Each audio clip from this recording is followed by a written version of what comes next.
Good morning, everyone. Good morning, Divya. Good morning, Reshma. Good morning, Kamini. Good morning, Sanjana. Good morning, Ajay. Good morning, Kashish. Good morning, Tanu. Good morning, Shivani. Good morning, Diksha. Good morning, Ritu.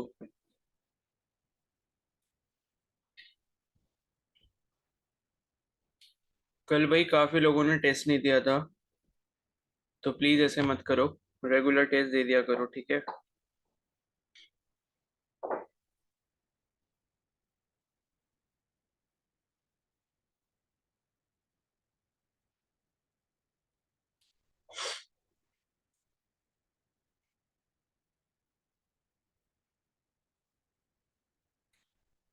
चलो start करते हैं फिर, ठीक है।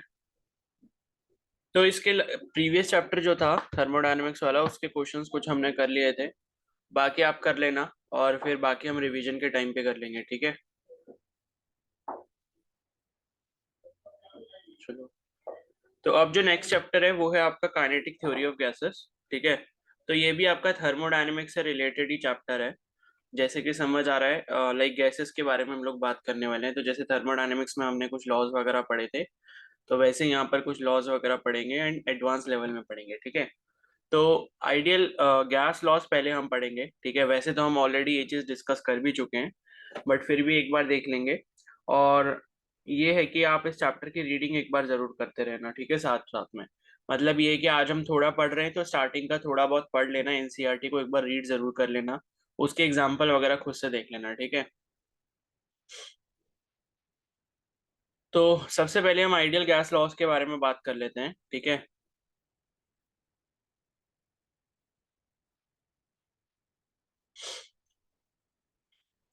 तो इसमें सबसे पहले जो है वो है बॉयल्स लॉ, ठीक है। हम ऑलरेडी डिस्कस भी कर चुके हैं, बट फिर भी इस चैप्टर में है, तो मैं दोबारा बता दे रहा हूँ। तो बॉयल्स लॉ हमने पढ़ा था कि आपका जो प्रेशर है वो इनवर्सली प्रोपोर्शनल टू क्या होता है, वॉल्यूम होता है, लेकिन एट कांस्टेंट टेम्परेचर, ठीक है। तो बॉयल्स लॉ की कंडीशन ये है कि ये जो कंडीशन होती है वो किस पर होती है, कांस्टेंट टेम्परेचर पर होती है। यानी कि कंडीशन कौन सी होगी, आइसोथर्मल कंडीशन होगी, ठीक है। कांस्टेंट टेम्परेचर वाली कंडीशन को हम क्या कहते हैं, आइसोथर्मल कंडीशन कहते हैं। तो इसकी जो डेफिनेशन है वो है ये कि फॉर अ गिवन मास, ठीक है, मास जो रहेगा किसका, गैस का, वो फिक्स रहेगा, ठीक है। तो for a given mass of ideal gas, और ये जो गैस लॉज हैं वो किस पर एप्लीकेबल होंगे, आइडियल गैस पर एप्लीकेबल होंगे, ठीक है। दो टाइप की गैसेस होती है हमारे पास, एक आइडियल गैस होती है, एक रियल गैस होती है। तो आइडियल गैस का मतलब कि जो लाइक आइडियली सारे लॉस को फॉलो करे, जो गैस के लॉस बनाए गए उन सभी को फॉलो करे। और रियल गैस वो होती है जो एक्चुअली में नेचर में एग्जिस्ट करती है, ठीक है। और ये जो लॉज होते हैं उनको अच्छे से फॉलो नहीं करती, ठीक है। तो for a given mass of ideal gas, pressure of gas, pressure of gas is inversely proportional to the volume of the gas।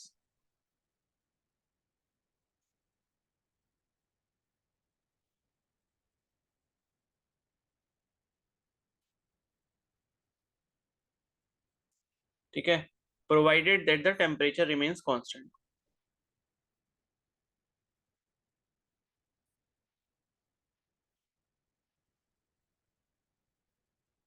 तो टेम्परेचर जो है वो आपका कांस्टेंट रहेगा, उस पर्टिकुलर कंडीशन पे जो प्रेशर है आपका गैस का वो वॉल्यूम के इन्वर्सली प्रोपोर्शनल होगा, ठीक है।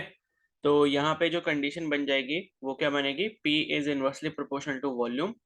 या आप ऐसे भी बोल सकते हो कि P is equal to K/V, अगर आप प्रोपोर्शनलिटी का साइन हटा रहे हो। या फिर आप इसको ऐसे भी लिख सकते हो कि PV is equal to K या कांस्टेंट। तो प्रेशर और वॉल्यूम का जो प्रोडक्ट है वो एक कांस्टेंट के बराबर होगा, ठीक है। और एक चीज आप ये भी बोल सकते हो कि मान लो आपको गैस की दो कंडीशन दी है, ठीक है, P1V1 दी और P2V2 दी है।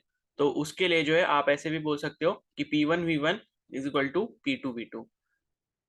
तो ये कंडीशन आपको कब मिलेगी, जब आपको गैस की दो स्टेट्स के बारे में दिया हुआ है, ठीक है। पहले कोई इनिशियल कंडीशन हो सकती है P1V1, और कोई फाइनल कंडीशन P2V2 हो सकती है। तो उसके लिए आप बोल सकते हो P1V1 is equal to P2V2, ठीक है। तो ये होता है आपका बॉयस लॉ। अब ये जो था ये था आपका किसके लिए, आइडियल गैस के लिए। ठीक है। तो ये जो कंडीशन थी बॉयस लॉ की, किसके लिए थी? आइडियल गैस के लिए थी। और आइडियल गैस को ही हम परफेक्ट गैस भी बोलते हैं। ठीक है। अब हम यहाँ पर ये देखेंगे कि बॉयस लॉ का जो डेविएशन होता है रियल गैसेस के लिए वो किस तरीके का दिखता है। ठीक है। तो यहाँ पर एक ग्राफ हम देखने वाले हैं।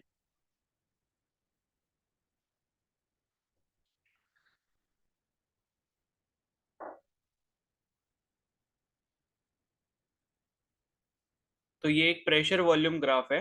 ठीक है।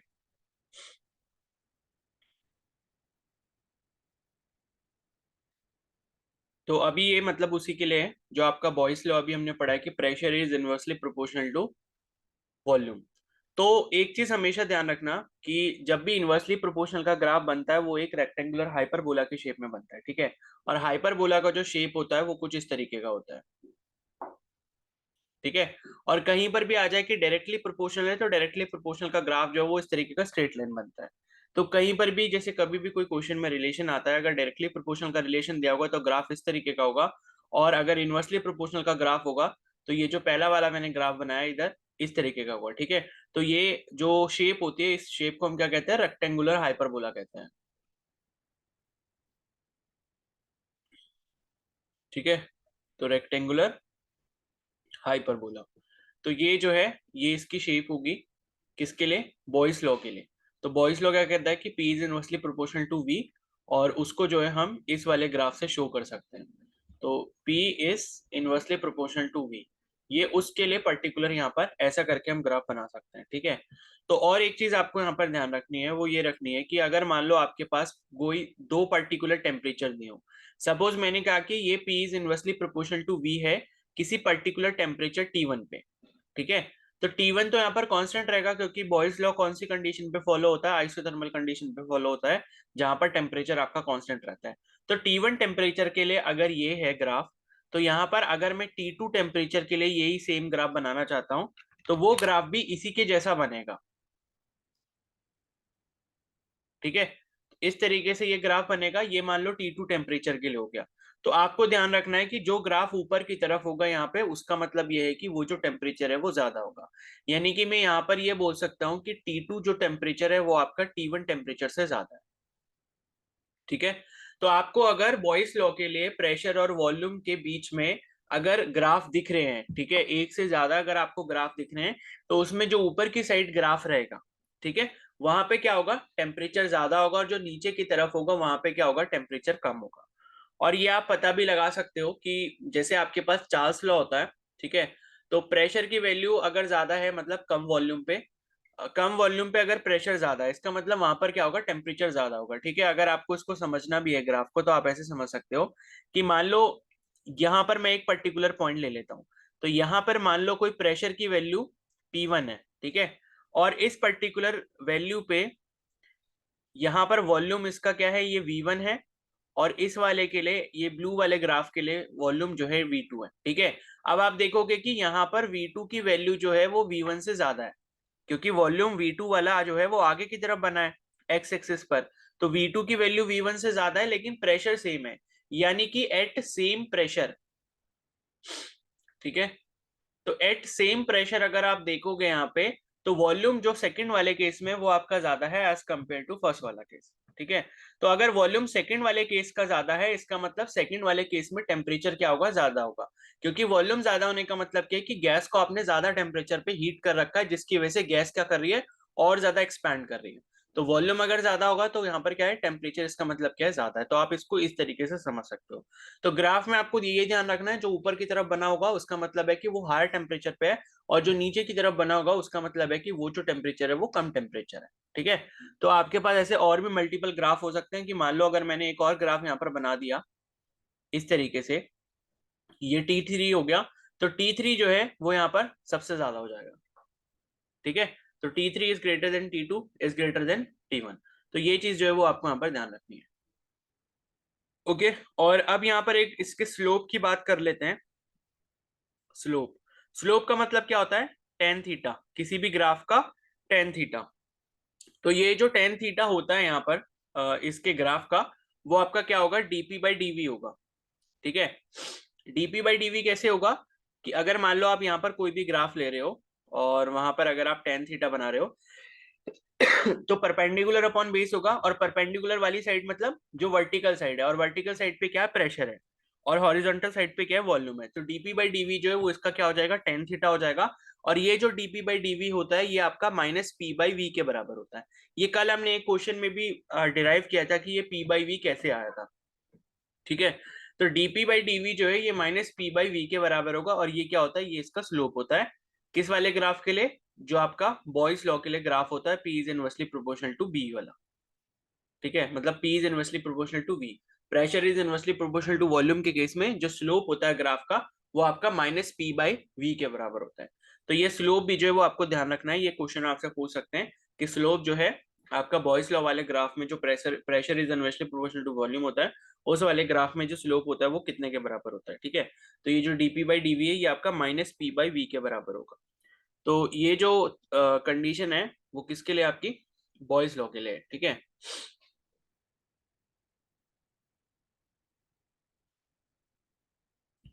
ओके और अब अगर हम इसी बॉयस लॉ की कंडीशन के लिए अगर हम ग्राफ बनाते हैं, देखो अभी तो हमने जो ग्राफ बनाया वो प्रेशर और वॉल्यूम के बीच में बनाया, तो प्रेशर और वॉल्यूम के बीच में तो हमें पता है कि इनवर्सली प्रोपोर्शनल का रिलेशन होगा। लेकिन अगर हम ग्राफ यहाँ पर अब कुछ ऐसा बना देते हैं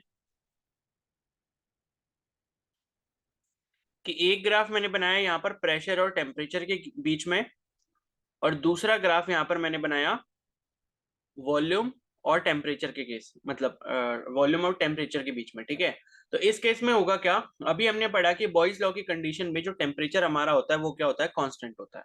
ठीक है, तो दोनों ही केसेस में चाहे वो प्रेशर और टेम्परेचर के बीच में ग्राफ हो या वॉल्यूम और टेम्परेचर के बीच में ग्राफ हो, यहाँ पर जो टेम्परेचर की वैल्यू है वो कांस्टेंट रहेगी, बाकी जो दूसरा वाला वेरिएबल है जैसे कि प्रेशर है या फिर वॉल्यूम है वो आपका चेंज होता रहेगा। तो यहाँ पर अगर हम ये पहला वाला ग्राफ देखेंगे प्रेशर और टेम्परेचर के बीच में, तो ये वाला जो ग्राफ है वो आपका कुछ ऐसा स्ट्रेट लाइन बनेगा। ठीक है, और इस स्ट्रेट लाइन का मतलब क्या है कि ये आप नीचे की तरफ देखोगे तो टेम्परेचर की वैल्यू जो वो आपको कांस्टेंट मिलेगी। ठीक है, कैसे आप देख सकते हो, यहाँ पर आप देख सकते हो, मान लो प्रेशर की ये कोई पर्टिकुलर वैल्यू है तो यहाँ पर टेम्परेचर की वैल्यू ये वाली है। ठीक है, यहाँ पर ऊपर आओगे यहाँ पर देखोगे प्रेशर की वैल्यू मान लो P2 हो गई, ये P1 थी, तो P2 पे भी आपको टेम्परेचर की वैल्यू सेम मिलेगी। ऊपर जब जाओगे यहाँ पर P3 पे तो यहाँ पर भी क्या है, टेम्परेचर की वैल्यू आपको सेम मिलेगी, मान लो कि T1 है। ठीक है, तो हर पर्टिकुलर प्रेशर की वैल्यू पे जो टेम्परेचर की वैल्यू है वो आपको सेम मिलेगी, यानी कि ये डिफाइन कर रहा है कि टेम्परेचर जो है वो आपका यहाँ पर क्या रहेगा, कांस्टेंट रहेगा। तो इसका जो ग्राफ है वो बनेगा स्ट्रेट लाइन, और ये जो स्ट्रेट लाइन होगी ये आपकी किसके पैरेलल होगी, आपके पी वाले यानी कि वर्टिकल एक्सिस के पैरेलल होगी। ठीक है, और इसमें जो एरो है वो आपका ऊपर की तरफ बना है। और दूसरा जब आप ग्राफ देखोगे यहाँ पे वॉल्यूम और टेम्परेचर के केस में, तो यहाँ पर भी ऐसा ही ग्राफ बनेगा, यहाँ पर भी टेम्परेचर की वैल्यू आपके अलग अलग वॉल्यूम पर कांस्टेंट रहेगी। मान लो अगर V1 वॉल्यूम है, ये V2 वॉल्यूम है, ये V3 वॉल्यूम है, तो सब पर अगर आप देखोगे यहाँ पर जो इंटरसेक्शन हो रहा है यहाँ पे टेम्परेचर वाले एक्सिस पे, तो ये आपको जो टेम्परेचर की वैल्यू दे रहा है वो सेम देगा यहाँ पर। ठीक है, मतलब टेम्परेचर की वैल्यू यहाँ पर कुछ जो भी होगी वो इसके लिए होगी, V1 V2 और V3 के लिए। लेकिन डिफरेंस बस इतना रहेगा, यहाँ पे जो ग्राफ की डायरेक्शन रहेगी वो इस केस में नीचे की तरफ रहेगी। ठीक है, और प्रेशर और टेम्परेचर के केस में क्या है, ऊपर की तरफ रहेगी। तो अब इसका मतलब यहाँ पर यह है कि मतलब ये है कि टेम्परेचर के केस में यहाँ पर जब टेम्परेचर आप कांस्टेंट रखोगे तो प्रेशर आपका इंक्रीज हो रहा है, क्योंकि हमने जो ये ग्राफ बनाया है वो बॉयज लॉ के रिस्पेक्ट में बनाया है। ठीक है, तो टेम्परेचर यहाँ पर अगर आपने फिक्स कर दिया है तो उस केस में क्या होगा, प्रेशर क्या कर रहे हो आप, इंक्रीज कर रहे हो। ठीक है, तो पीवी इज इक्वल टू के आपके पास आया था। ठीक है, तो यानी कि प्रेशर जो है वो आपका इंक्रीज होगा यहाँ पे। आप ऐसा समझ सकते हो कि मतलब अगर कोई भी पर्टिकुलर टेम्परेचर की वैल्यू है तो उस पर्टिकुलर टेम्परेचर की वैल्यू पे आप क्या कर रहे हो, प्रेशर को बढ़ा रहे हो, तो आपने ग्राफ को क्या कर दिया, ऊपर की तरफ कर दिया। ठीक है, और किसी भी फिक्स वैल्यू पे टेम्परेचर, अगर कोई भी टेम्परेचर आपने रखा है उस पे, तो ऐसा तो है नहीं कि प्रेशर जो है वो कम होता रहेगा। ठीक है, प्रेशर जो है वो इंक्रीज ही होगा। और दूसरा अगर वॉल्यूम के केस में देखेंगे यहाँ पर, तो टेम्परेचर अगर यहाँ पर मतलब आपने फिक्स कर दिया है, ठीक है, तो प्रेशर के रिस्पेक्ट में आप अगर ये चीज देख रहे हो तो प्रेशर के रिस्पेक्ट में आप ये देखोगे कि अगर फिक्स टेम्परेचर अगर आपने करा है तो यहाँ पर अगर मतलब प्रेशर क्या होगा, डिक्रीज है, मतलब डिक्रीज हो रहा है, तो उस केस में क्या होगा, वॉल्यूम भी यहाँ पर क्या होगा, डिक्रीज होगा। ठीक है, तो आप इसको जो है ऐसा समझ सकते हो। तो इन दोनों ही केसेस में यहाँ पर जो कर्व बनेगा वो क्या बनेगा, स्ट्रेट लाइन बनेगा, क्योंकि टेम्परेचर हमने क्या कर दिया है, कांस्टेंट कर दिया है। ठीक है, तो टेम्परेचर की कोई भी वैल्यू यहाँ पर मान लो फिक्स कर रखी है आपने, ये सपोज टी करके कोई भी वैल्यू है, और यहाँ पर भी कोई भी वैल्यू इसके लिए टी है, तो इस तरीके का यहाँ पर जो है वो ग्राफ बन जाएगा। ठीक है, तो ये जो है आपने ध्यान रखना है कि बॉयस लॉ के केस में अगर प्रेशर टेम्परेचर और वॉल्यूम टेम्परेचर का ग्राफ बना रहे हो तो वो क्या बनेगा, स्ट्रेट लाइन बनेगा, और अदरवाइज प्रेशर और वॉल्यूम के बीच में अगर आप ग्राफ बना रहे हो तो वो एक रेक्टेंगुलर हाइपरबोला बनेगा। ठीक है, अब दूसरा जो इसमें केस है वो ये है, real gas versus ideal gas. तो अभी जो हमने ग्राफ देखा था वो हमने आइडियल गैस के लिए देखा था, अब हम क्या करेंगे, आइडियल गैस के साथ साथ इसी वाले ग्राफ में हम रियल गैस को भी कंपेयर करेंगे। ठीक है, तो ये वाला जो ग्राफ बनेगा वो कैसा बनेगा, पहले हम क्या कर रहे हैं, हम एक ग्राफ बना रहे हैं यहाँ पे जो कि आइडियल गैस के लिए होगा। तो ये प्रेशर हो गया, ये वॉल्यूम हो गया। तो आइडियल गैस के लिए अभी जो हमने प्रेशर और वॉल्यूम के बीच में ग्राफ बनाया था वो कुछ ऐसा बनाया था जो कि रेक्टेंगुलर हाइपरबोला की शेप थी। ठीक है, अब अगर हम यहीं पर कोई एक रियल गैस ले लेते हैं, मतलब रियल कंडीशन ले लेते हैं, ये जो कंडीशन आपको रेड वाली दिख रही है वो किसके लिए दिख रही है, आइडियल गैस के लिए दिख रही है। ठीक है, अब मान लो अगर मैं यहाँ पर कहता हूँ कि भाई मेरे पास कोई रियल गैस है, तो रियल गैस के लिए जो ग्राफ यहाँ पर बनेगा वो कुछ ऐसा बनेगा। ठीक है, तो यहां पर मैंने कहा कि ये जो दोनों कंडीशन बनी है, ये जो रेड वाला आपको ग्राफ दिख रहा है, ठीक है, रेड वाला जो ग्राफ है यहाँ पर, और एक जो ग्राफ बनाया वो हमने ये ब्लू डॉटेड लाइन से बनाया है। तो रेड वाला जो ग्राफ है वो किसके लिए है, आइडियल गैस के लिए, और ब्लू वाला जो ग्राफ है वो किसके लिए, रियल गैस के लिए।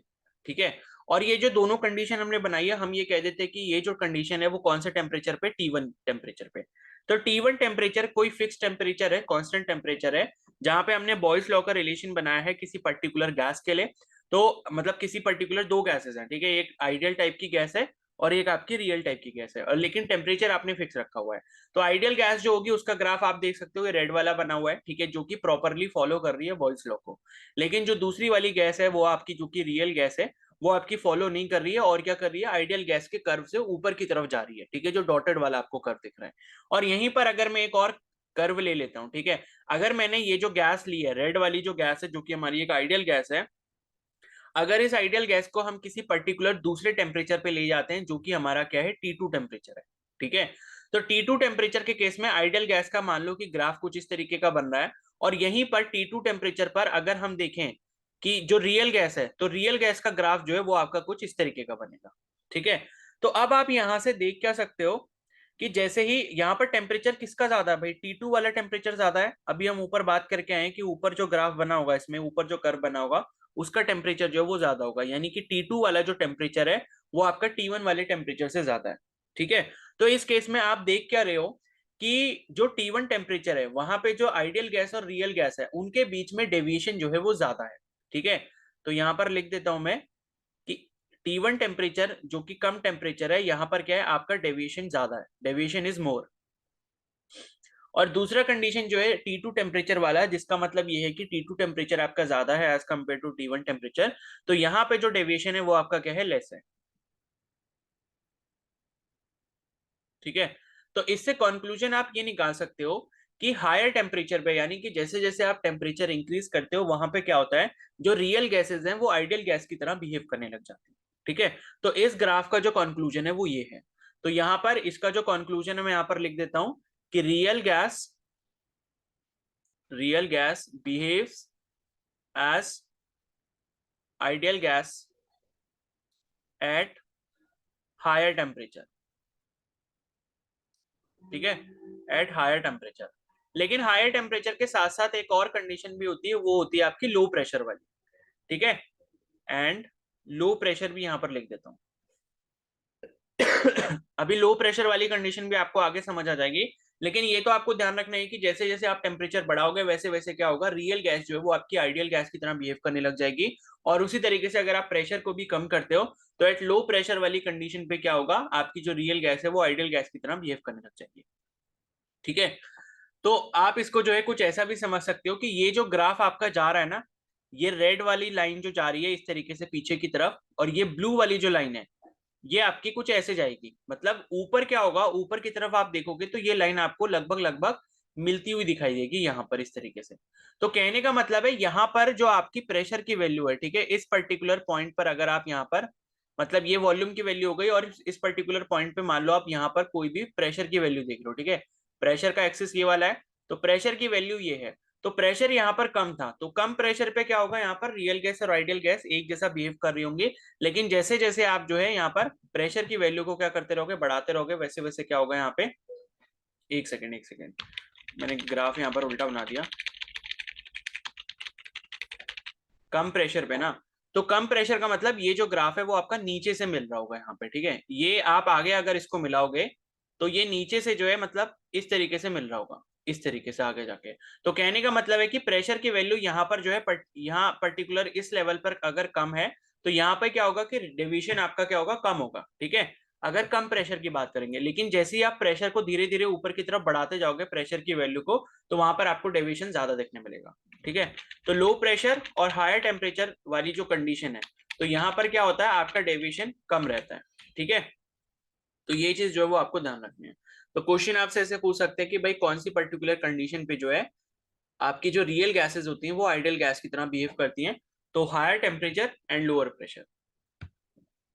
तो ये दोनों पॉइंट जो है वो इसके लिए इंपॉर्टेंट है, ठीक है। तो इतना समझ आ गया आपको? Yes sir. Yes, sir. Yes sir. Yes sir. ठीक है। तो अब इसके बाद जो नेक्स्ट है, अब जो नेक्स्ट वाला लॉ है वो है आपका चार्ल्स लॉ, ठीक है। तो अभी हमने बॉयज लॉ पढ़ा, अब इसके बाद जो नेक्स्ट लॉ है वो है आपका Charles law.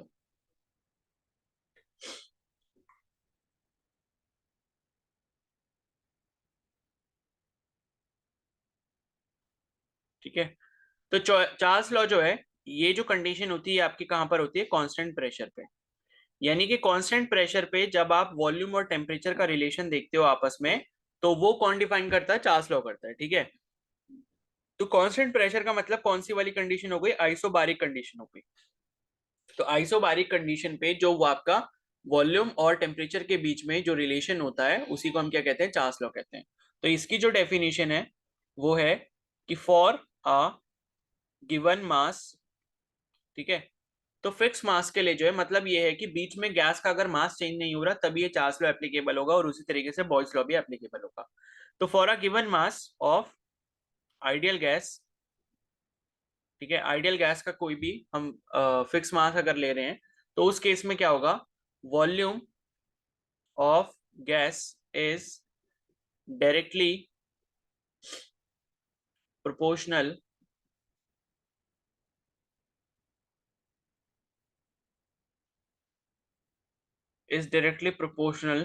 to the absolute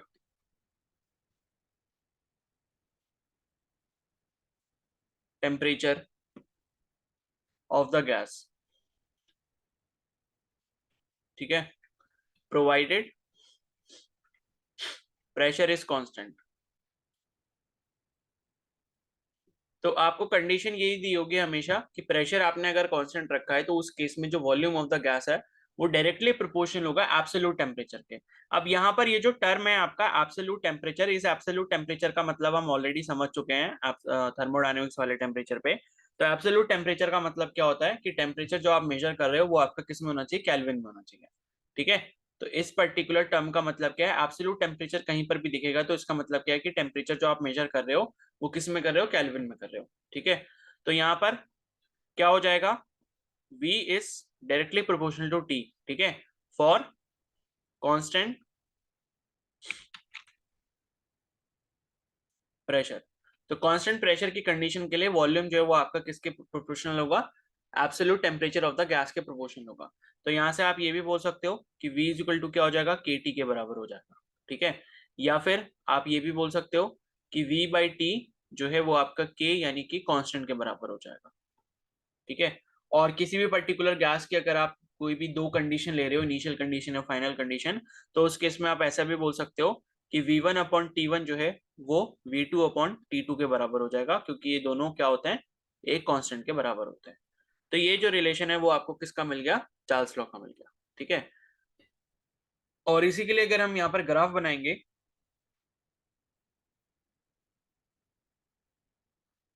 तो डायरेक्टली प्रोपोर्शनल का ग्राफ है, इसका मतलब ये जो ग्राफ बनेगा वो कैसा बनेगा, स्ट्रेट लाइन ग्राफ बनेगा। ठीक है, तो इस साइड अगर वॉल्यूम ले लिया, इस साइड अगर टेम्परेचर ले लिया, तो ग्राफ जो है वो कुछ इस तरीके का बन जाएगा। ठीक है, तो ये इस तरीके का ग्राफ बन गया और ये क्या शो कर रहा है, v is directly proportional to t। Straight line graph जो हमेशा डायरेक्टली प्रोपोर्शनल वाले रिलेशन को शो करता है। ठीक है, तो यहाँ पर अगर हम इसको थीटा कह देते हैं तो यहाँ पर इस ग्राफ का जो स्लोप हो जाएगा, ठीक है, स्लोप जो है जो कि आपका टेन थीटा है, टेन थीटा क्या हो जाएगा, डीवी बाई डी टी हो जाएगा। ठीक है, डीवी क्यों, क्योंकि वॉल्यूम जो है वो आपका क्या है, परपेंडिकुलर एक्सिस पे और बेस पे कौन है, टेम्परेचर, तो डीवी बाई डी टी हो जाएगा। और ये जो होगा आपका वो आप कैसे निकाल सकते हो, देखो आपके पास एक रिलेशन है PV is equal to NRT, और ये कौन सा रिलेशन होता है, आइडियल गैस का रिलेशन होता है। ठीक है, तो आइडियल गैस के रिलेशन में अगर आप ये पीवी इक्वल टू एनआरटी लेते हो तो आपको ये पता है कि एन और टी, ठीक है, और जो पी है वो आपका क्या है, कांस्टेंट है। तो यहाँ पर जो ये पी है, प्रेशर, प्रेशर ऑलरेडी कांस्टेंट है चार्ल्स लॉ के केस में, और एन जो है नंबर ऑफ मोल वो पहले से फिक्स कर रखे होते हैं हमने गैस के, और जो यहाँ पर आर है ये भी आपका क्या है, यूनिवर्सल गैस कांस्टेंट होता है। तो पी एन और आर ये तीनों चीजें जो है वो आपकी कांस्टेंट है। अगर हम इसको क्या करते हैं, पार्शियली डिफरेंशिएट करते हैं। ठीक है, तो यहाँ पर अगर मैं इसको डिफरेंशिएट करता हूं तो ये क्या बन जाएगा, पहले वाले का मतलब पहले वाले को ऐसे लिखेंगे, फिर दूसरे वाले का डिफरेंशिएशन प्लस सेकंड वाला इनटू पहले वाले का डिफरेंशिएशन। तो पहले वाले का डिफरेंशिएशन तो जीरो होगा क्योंकि प्रेशर जो है वो आपका कांस्टेंट है और कांस्टेंट का डिफरेंशिएशन क्या होता है, वो जीरो होता है। ठीक है, तो ये हो गया। और उसके बाद जो है यहाँ पर एन और आर ये तो पहले से ही कांस्टेंट है। ठीक है, और इसका जो डिफरेंशिएशन हो जाएगा टी का, वो क्या हो जाएगा, डी टी हो जाएगा। तो ये क्या है, आपका पार्शियल डिफरेंशिएशन है। ठीक है, तो ये जब आप करोगे और ये किसके बराबर है, ये आपका जीरो के बराबर है, तो ये आपको क्या मिल जाएगा, P D V is equal to N R D T. ठीक है, ये मिल जाएगा। यहां से अगर आप डीवी बाई डी टी की वैल्यू निकालते हो तो वो आपको मिल जाएगी एन आर बाई पी।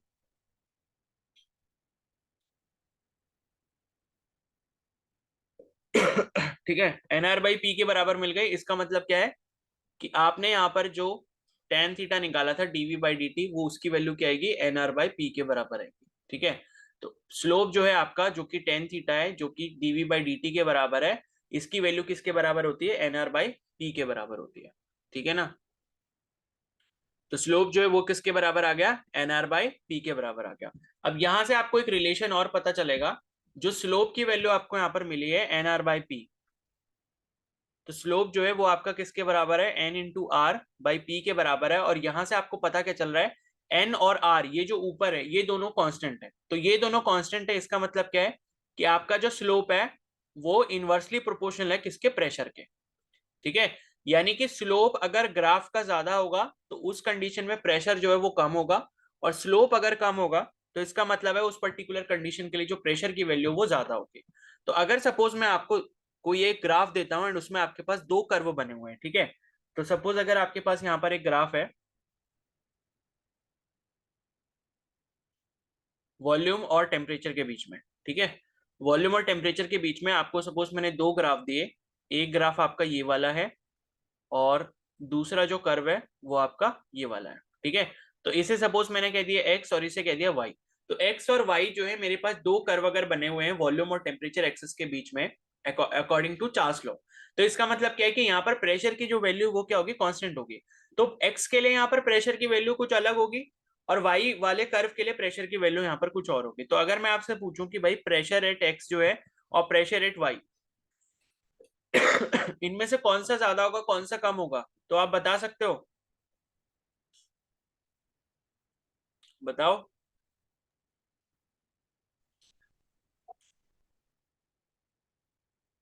बताओ भाई इस रिलेशन को यूज करके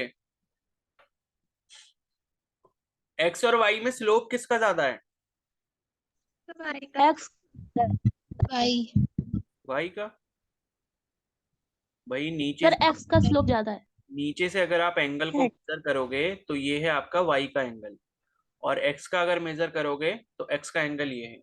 तो यहाँ पर जो x का एंगल है, मतलब थीटा ऑफ x जो है वो आपका ज्यादा है as compare to theta of y। ठीक है, तो थीटा अगर जिस केस में ज्यादा है, इसका मतलब उसका टेन थीटा भी ज्यादा होगा। तो tan theta of x is greater than tan theta of y। इसका मतलब क्या है, थीटा जो x का है, मतलब इस जो स्लोप है किसका, x वाले का, वो आपका ज्यादा है स्लोप ऑफ y से। इसका मतलब ये है स्लोप जिसका ज्यादा उसका प्रेशर कम। तो प्रेशर जो x पर है वो आपका कम होगा as compare to pressure at y। ये कंक्लूजन आपको निकालना था। ठीक है, तो प्रेशर जो x पर है वो आपका कम होगा as compare to pressure at y। या फिर आप ऐसा भी बोल सकते हो कि प्रेशर जो y पर है वो आपका ज्यादा है as compare to pressure at x। एक ही बात है। ठीक है, तो ये रिलेशन जो है आप यहां से निकाल सकते हो। तो आपको जो है चार्ल्स लॉ के केस में जो ग्राफ होता है वॉल्यूम वर्सेस टेम्परेचर के बीच में, उसमें अगर आपको दो या दो से ज्यादा कर्व दिए हुए हैं और बोला है कि भाई आपको बताना है कि किस केस में प्रेशर की वैल्यू ज्यादा होगी, कांस्टेंट प्रेशर जो भी है अलग अलग केसेस में, तो उसमें से प्रेशर की वैल्यू किस में ज्यादा होगी किस में कम होगी, तो आप उसके स्लोप के अकॉर्डिंग चेक कर सकते हो, क्योंकि स्लोप का प्रेशर के साथ रिलेशन होता है इनवर्सली प्रोपोर्शनल का। अब ये कैसे आया ये भी मैंने आपको ऊपर बता दिया है। ठीक है, तो ये जो है आपको यहाँ पर याद रखना है कि स्लोप जो है वॉल्यूम वर्सेस टेम्परेचर के ग्राफ में यहाँ पर क्या होता है, इनवर्सली प्रोपोर्शनल होता है प्रेशर के, या स्लोप जो है एन आर बाई पी के बराबर होता है। तो वहां से एन और आर जो है वो क्या आपके कांस्टेंट है। ठीक है, अब यहाँ पर इसका रिलेशन एक बार जो चार्ल्स लॉ है इसको हम देख लेते हैं आइडियल गैस और रियल गैस में। ठीक है, तो यहाँ पर अगर हम देखेंगे Charles law for ideal gas versus real gas. ठीक है, तो जैसे अभी हमने ऊपर कंपैरिजन किया था ना, यहाँ पे ये एक ग्राफ बनाया था ये वाला। ठीक है, तो ये आपका बॉयल्स लॉ के लिए था, रियल गैस और आइडियल गैस का।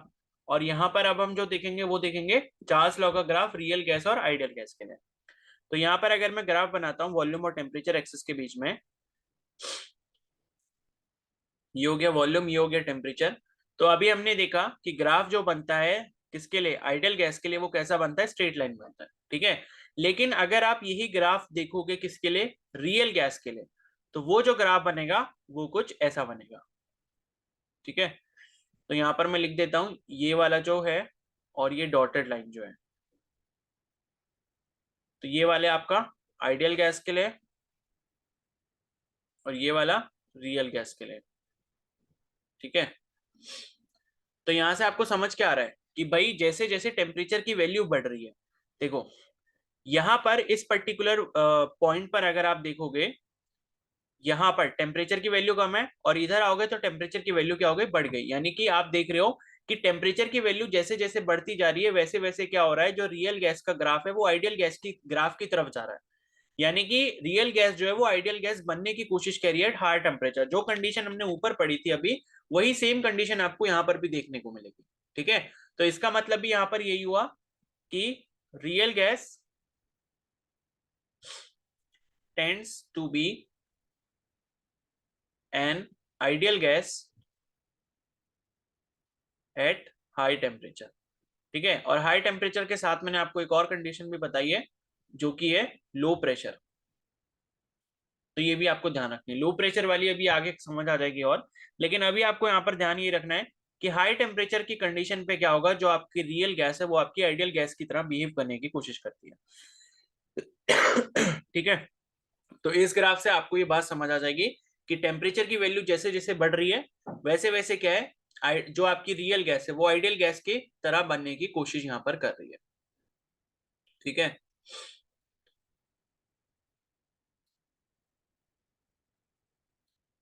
इतना समझ आ गया सभी को। Yes sir. Yes yes sir.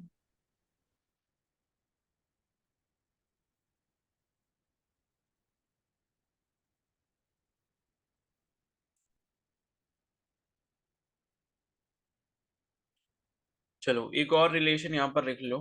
ठीक है, फिर इसको समझेंगे कल फिर बाद में।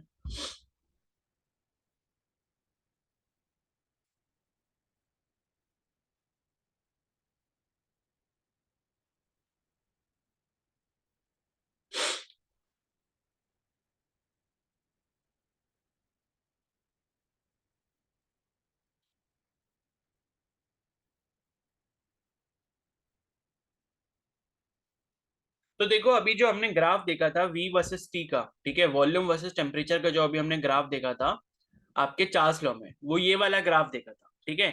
लेकिन यहाँ पर आप ध्यान रखना कि हमने जो कंडीशन पढ़ी थी, ये जो टेम्परेचर होता है वो आपका कौन सा होता है, एब्सोल्यूट टेम्परेचर होता है, यानी कि केल्विन में होता है।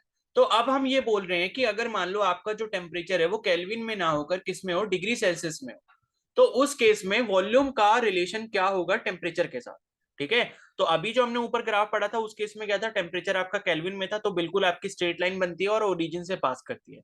लेकिन अगर टेम्परेचर आपका डिग्री सेल्सियस में दिया हो और अगर आपको वॉल्यूम के साथ रिलेशन निकालना हो, तो इसका जो रिलेशन होता है वो आपको यहाँ पर ध्यान रखना है।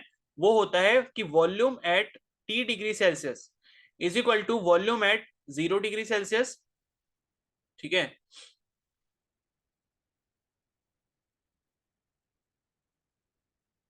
ओके, तो volume at 0 degree Celsius plus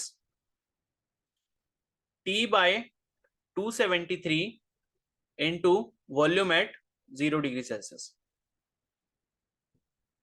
ठीक है। तो ये रिलेशन जो है वो आपको यहां पर ध्यान रखना है